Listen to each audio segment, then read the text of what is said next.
everyone, and welcome back. Today we are having a full moon in the sign of Aquarius. So I've actually been feeling this energy for so long. I've been tapping into what I think this energy is representing for me personally. So I'm excited to share with you guys some of the thoughts that I've been having surrounding this full moon in Aquarius. So as you guys know, full moons are like a culmination point, or it could be a time for release. It could be a time where something is coming full circle, where things are being revealed. It's a time where tension rises, intensity, whether good or bad. And it's also a time that's associated with emotions rising high as well. But because it's in Aquarius, we can be seeing a lot of these Aquarian themes coming up. So as per usual, I say it every single time, I'm gonna say it again. Check your birth chart, see where Aquarius is in your birth chart. It's somewhere, it's in a house, and depending on what house it is in, it can kind of give you like a hint, a clue as to what this energy could be bringing up for you, like what themes it could be touching on. Aquarius is one of those energies that is so interesting, right? Because it talks about like humanitarian causes. It talks about, thinking about all of us as a collective, finding solutions that are going to benefit all people, the collective, the community, not just the 1%, not just the rich people, but everyone. It thinks about the well-being of everyone, and it's curious, again, to problem solve and find solutions, to find ways, that each of us could benefit, ways that we could be taken care of. It's a sign that's very open, to communication, to networking. I always associate it also to cross connection, from multiple different fields, people from certain fields connecting with other people from other fields to see if they can find some kind of new idea or innovation, to work together to create things that again are going to be helpful and are going to be for all of us. I think it's important for people from different fields to connect, to communicate, to listen to each other, hear each other out, so you can find kind of common threads, between these different fields. And that's how we come together, and that's how we kind of expand and can create new things that are going to be helpful, that haven't been done before. It's by being able to see beyond, your own scope of things, and expand, talk, communicate, network, and make things happen that way, right? Working together. So this sign, it is a very brainy sign. It is very scientific. It does, because it wants to figure out how to do something, how to problem solve. So it needs kind of a method, to break it down, or it needs to test it out, to test out if something is working. So it's a sign that, is very linked and connected to the scientific method. So it needs kind of concrete proof or evidence or observations, to back up whatever it's doing. So in this realm is kind of where my thoughts have been going to for this full moon, because I feel especially in the spiritual community, it's we can be on either extreme, some people can be on the extreme of you don't need any science, you don't need any facts, you don't need anything to ground your beliefs, because there's an understanding that science can't measure everything. Science hasn't caught up yet to a lot of spiritual things or concepts that just cannot be scientifically proven. But just because they can't be proven, it doesn't mean that they're not real. And I think that's a completely valid take. But where I think the problem kind of starts to arise is when it's being done to an extreme, when you don't take any facts into consideration. It's kind of you're throwing out the baby with the bathwater. I don't think that we should be too black and white and too science focused, and if it's not backed up by science, then we shouldn't believe in it. I don't think that either. I think that we should be in the middle, where it's we're not on either of those extremes, where we do see the importance of science and facts and studies and proving things, but where we also understand that science can't prove everything. So it's kind of walking in the middle, instead of just completely bypassing science and not acknowledging it, because I don't think that's healthy either. And I think that's why in the spiritual community there's like people consider it pseudoscience, people consider it like fake delusion, because this attitude, this energy of like completely bypassing studies and science and facts and stuff.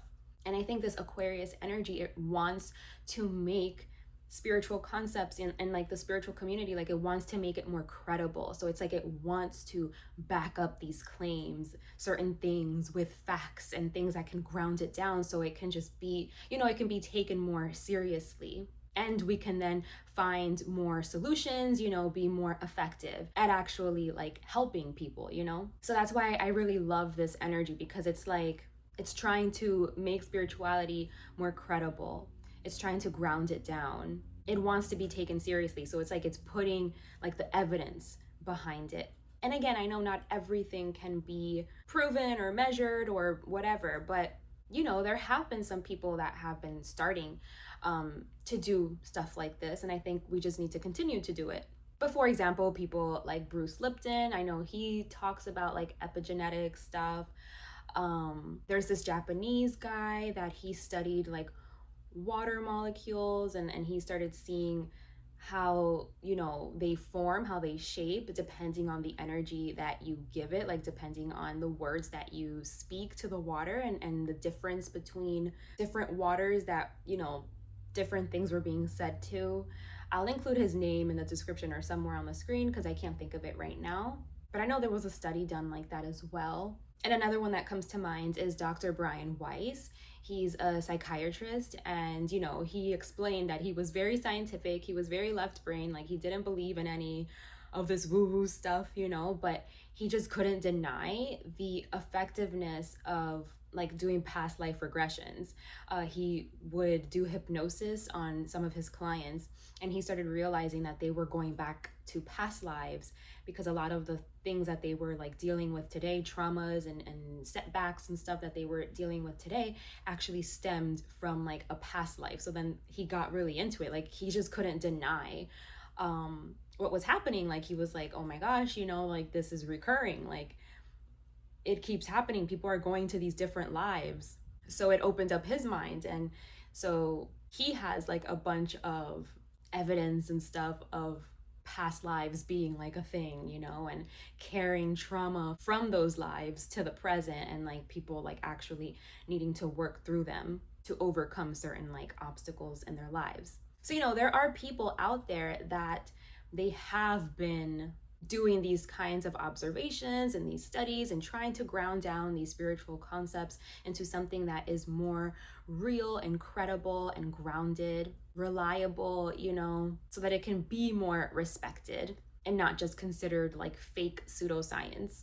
And the reason why I bring this up is because I just feel like a lot of people in the spiritual community, again, like they completely bypass like any facts. Like a lot of people I've met in the spiritual community, they speak like in blanket statements or like in platitudes, where it's like they're not grounded. And I understand like they could have good intentions, but it's like it's a pathway that can lead them toward delusion, because it's like they're so completely disconnected from reality, and like they don't even take into consideration like some studies and facts, and it's like, no, none of that matters, all that matters is positive thinking, or all that matters is like what I think about, and that's what's going to manifest. And it's like there's a limit to that, like I can agree with some of those things, but there's also like a limit where it's called like toxic positivity or spiritual bypassing, like when you're just not grounded in reality, you're not taking the facts of the situation, the facts of the matter, the truth, and you're just living in this delusion.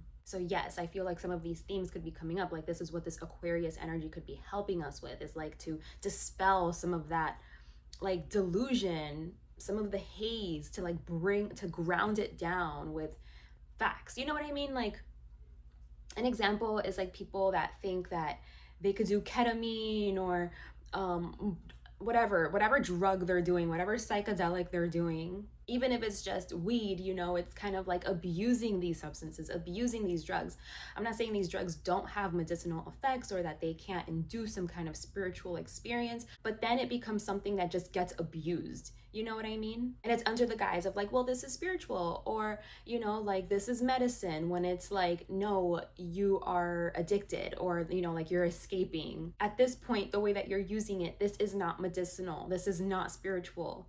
You're using it as an escape. You're using it to fuel your delusions. So yeah, I think this is what this Aquarius energy is sets out to do. Like it tries to bring you back from the delusions. Like it tries to like slap you back into reality. And the way to do that is, you know, to look at evidence and facts and studies and ground that down and take these things into consideration. And, you know, you should try to always, like, whatever you believe in, whatever you're living by, you should always try to like see if it checks out in another field, like from another perspective. Like, can it check out? They shouldn't be in contradiction to each other. Like, things should be able to check out. Then that's how you know, like, you found something, because it has common threads and you can kind of like trace the oneness of it. You know, it doesn't matter like from what field, what angle, what lens, there should be like some kind of thread that's running through all of it. And that's kind of like how you can check things out, instead of like, oh, it makes sense here, but like if you try to apply it in these areas, like it contradicts itself. When something like that happens, you want to take a deeper look, like, am I missing something? Because ultimately what I found is that I can see the connection of a lot of things, you know, through many different like subjects and again, like fields. You can usually track like the oneness. And when you can do that, that's a good indication, that's a good sign that you're onto something, that you're onto some kind of like truth, universal truth, you know, that something is in alignment with like divinity. Another person, actually, I can't believe I forgot to mention this one, but Paramahamsa Yogananda, like he said he also had a science to like reach enlightenment, Kriya Yoga. Like it's like a series of breath exercises. I mean, I don't know what else is included in there. But yeah, like he was said to have like a formula of like reaching enlightenment by following certain like breathing techniques and patterns and stuff like that. Like he literally said it's a science. So I think, you know, this is what this energy talks about. This is what I think we need more of. And yeah, those are my thoughts regarding this Aquarius full moon. So with all of that being said, I can't wait to see what the cards are going to tell us, what spirit wants to communicate to us for this full moon. For those of us that are here tuned in, let's see what spirit wants to tell us, what they think would be useful for us to know at this time, as we navigate these next 2 weeks until we have our next moon event. So as I go ahead and pull out the spread, you guys can take a second to take some deep in and out breaths and just center your energy so that you can be receptive to the messages here that are meant for you. Okay, so let's see what comes through for this full moon in Aquarius.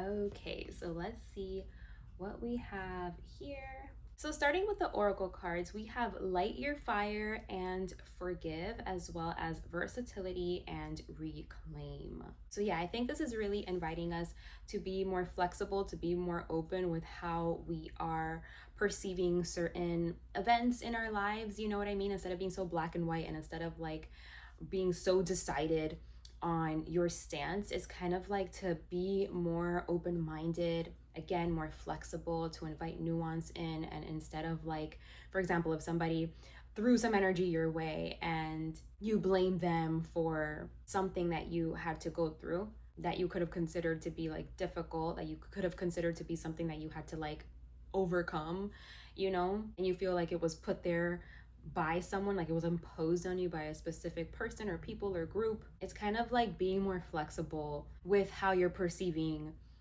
you know, like whatever happened there. Like instead of deciding like they're evil, they're a bad person, they had bad intentions, they meant to harm me, you know, it's kind of like considering like maybe it was unintentional, or maybe like it was a byproduct of something like that they still hadn't learned, or something that they also were lacking within themselves. You know, it's like being able to see like yes, this happened to me, but maybe it wasn't because they're like evil and they meant to do it. Maybe it's just the way the cookie crumbled, and I have to be able to like be more like flexible and open-minded and, dare I say, compassionate even, so that it can just be easier for you to forgive, to see someone's humanity, to see where someone could have been, their position in life, you know, and just to have compassion, and to, it's just for you to understand, like, not everyone is evil, you know what I mean? Not everyone intends to do harm, and sometimes the things that happen to us, it's just part of our karma, you know, it's part of the things that we had to go through, because these things were going to grow us, these things were going to challenge us, so it was going to push us to have to grow. It was going to push us to a limit, you know? And I feel like when you really think about it, you can see that everything that you had to go through, like all of the challenges that were put in your path, the karma that you had to work through, it made you better. You know, like you can see, like, I only grew stronger. I only became better. I became more confident. I embodied myself more. I have more of a confidence to myself, more of a boldness. It helps me to reclaim some of my power. And so maybe these realizations can help you to forgive, you know? Sometimes we have to forgive ourselves. But here I'm seeing like you have to forgive others more so, because I think those of us who are here, we are very, very sensitive people, you know? So the impacts that others can have on us, it could have been like great. It could have been a big impact that they had on us. And we could have been like, you're evil, like I can't believe that you affected me in that way. You really did a number on me, you know what I mean? And you could be holding kind of like a grudge. But if you really think about it, it's kind of like, you know what, thank you, thank you, because I wouldn't be where I am today had you not done what you did. You know, even if that person is evil, it's like, even if they are evil, it's kind of like, you suck, you treated me bad, you did a bad thing to me, but thank you, thanks. And also there's definitely a message here about like, don't jump the gun, like don't jump to a conclusion and just decide that someone is evil, you know what I mean? Like, I always try to give people the benefit of the doubt and like believe that someone could be going through something. Like, for example, if you're driving and someone cuts you off or something, instead of like, wow, that person is a real dick, you know, it's kind of like, maybe they just really have to go take a shit. No, I'm kidding. I'll be thinking like, maybe they're late, like maybe they're like rushing because like they're late, or they have to go pick up their kid, or, you know, or when I see garbage at the parks, I'm like, what the hell? Like, instead of like, what the hell's wrong with people? People suck. People can't freaking take their garbage to the freaking trash can. Like, that's so much work. Wow. Instead of that, I'm like, you know what? Maybe it was like a busy mom and she dropped it and she had kids and she couldn't like turn back for it. So let me just pick it up for her. Let me do her a favor, you know? It's kind of like trying to see like the humanity in people again, having compassion. Don't jump the gun and think people are evil, out to get you. They're the bad guy, they're the villain. Like, try to see, you know, what could have led that person to that behavior, okay? And I know not in all instances do people need that kind of, you know, like compassion or that kind of consideration, because sometimes people are rude, you know, sometimes people are evil and coming from a bad place. That can be a possibility. But according to these cards, I'm seeing more so it's the opposite. More so it's like people are just out here trying to do their best, you know, and like we should try to, you know, it's like if someone couldn't do something, if someone was falling short of something, it's like, where can you kind of like not pick up the slack for them, but like help them? Like, it's like, okay, no worries. Like, I'm here. I see you have something going on. Let me carry this. Let me take care of this. And the same is true, like vice versa. Like, whenever you're kind of like in a situation where you can't be totally mindful and considerate, and, you know, like you hope to have people around you that can understand, that don't paint you as the bad guy, that have compassion for you and your circumstances, and that when you can't show up in the best way possible, that they can kind of like help to support you in that. So yeah, the tarot cards are pointing towards some type of like low self-esteem issue that we may have, or something that we think that we're not good at, or something that we think we're a victim to. And it's being able to like untie yourself, it's being able to free yourself, to liberate yourself from this belief or this idea, so that you can see like, I can overcome this, like whatever it is, like whatever shortcoming you think that you have, whatever you think like you're helpless to, it's like being able to understand that You're not helpless. You're not helpless. You can overcome it. You just have to work on it. You just have to, you know, acknowledge it, acknowledge that it's there, acknowledge, like, oh, I do this, or I respond in this way, or, you know, I have a fear of something, or I think I can't do this. I don't think I'm good enough in this way. And instead of thinking that you have to like live with this, it's being able to find ways to overcome. It's knowing that you can overcome, that you can work on it, you can change your mind, change your beliefs, you can grow in skill, you can become better, you can practice, you can be better. So maybe this is talking also about people that need to be more sensitive as well. Like maybe you feel like I don't have that sensitivity chip, like I'm missing a sensitivity chip. And it's like you can learn to be more sensitive. Learn to be more compassionate towards others, learn to be more like considerate of everyone and want the well-being of all, because it's kind of like when people do this work on themselves, like you are essentially creating a better world, because you're working on yourself, and then how you show up in the world is good. It's like a positive impact on society, on humanity, and that's you doing your part in changing the world. So you working on yourself and becoming a better person, becoming more sensitive, becoming more compassionate, you're not only doing that for yourself, it's like you're literally healing for everyone. It's affecting and impacting everyone in a positive way. So that's why, like going to therapy or unraveling certain things, being able to rise above certain traumas and wounds, or again, shortcomings, things that you think you're weak in, that you're not good at, like being able to become the best version of yourself, to become strong in the areas that you're weak, to improve. Again, this isn't something that you just do for yourself. Of course, you're going to recognize that it affects your life for the better, but again, it's also impacting humanity for the better, because like if you're in your strength and you're in your power and you're the best that you can be, whoever comes around you, whoever interacts with you, engages with you, is only going to be impacted in a good way, positively. So it's kind of like I'm hearing that Michael Jackson song, like if you want to make the world a better place, take a look at yourself and make the change. So this is talking about like take a look at yourself and make the change. Take ownership for what's yours to take ownership. If there was someone that you were kind of assigning as evil, bad, as the problem, where can you show them compassion? Where can you see the humanity in them?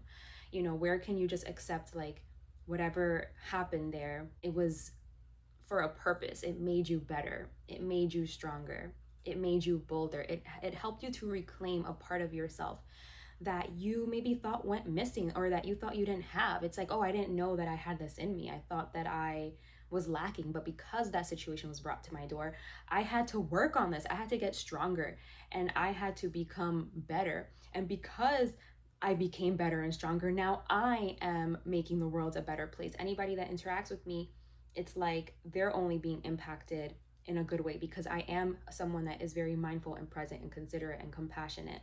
And so it's kind of being able to flip the whole situation on its head, from like, I hate you, you suck, you're evil, I can't believe you did this to me, and keeping yourself stuck and keeping yourself small and keeping yourself a victim, to being able to forgive and being able to see the bigger picture of things. And, like to be more wise about the events that happened, and being able to like trace like why it happened and why essentially it was like a good thing. Like not everything is meant to be comfortable.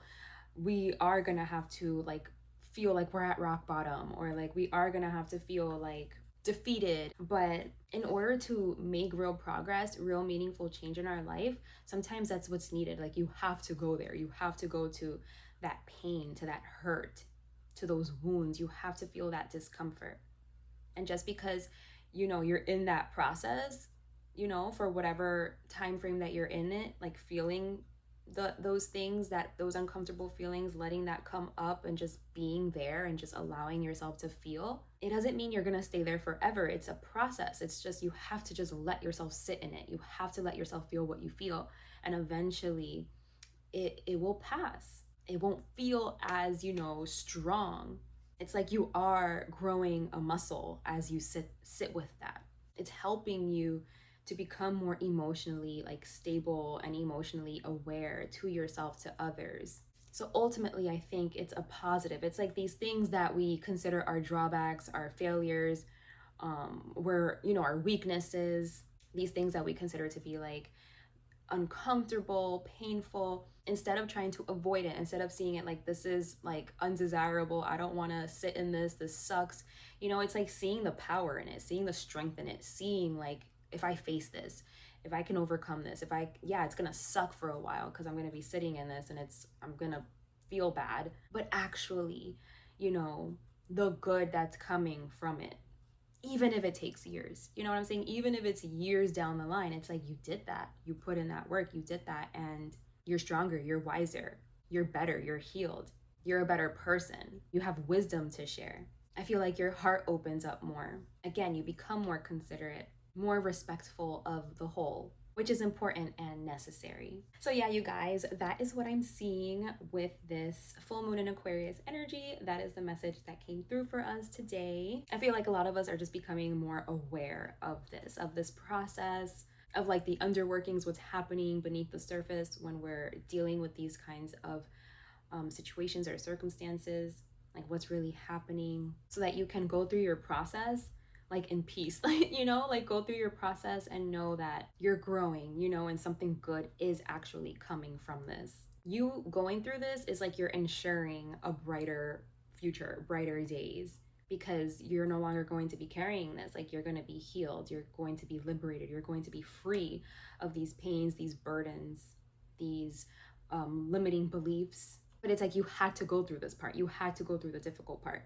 So it's like, don't try to avoid it, don't try to hide from it, and don't try to like hate people that imposed it on you, because essentially, you should be thanking them.